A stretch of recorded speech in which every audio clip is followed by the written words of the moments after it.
మంత్రి గారికి నాలెడ్జ్ లేకపోవచ్చు. రెండోది అధ్యక్ష ఒక్క నిమిషం. లాగా నాకు దురహంకారమైనటువంటి నాలెడ్జ్ లేదు సార్. నాకు నాలెడ్జే ఉంది, సబ్జెక్టు వారుగానే ఉన్నది. కానీ ఆయన లెక్క దురహంకారమైనటువంటి నాలెడ్జి లేకుంటే ఓట్ల కోసం చస్తా అని బ్లాక్ మెయిల్ చేసే నాలెడ్జి నాకు లేదు సార్.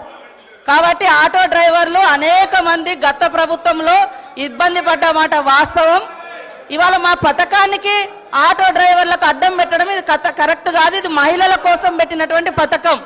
కాబట్టి నీ దురహంకారం మాటలు మానుకో కౌశిక్ రెడ్డి. నీలాంటి దుర్మార్గపు నాలెడ్జ్ నాకు లేదు. నేను కరెక్ట్ ప్రజల కోసం ఆలోచించే నాలెడ్జే నా దగ్గర ఉంది. అనిపిస్తుందంటే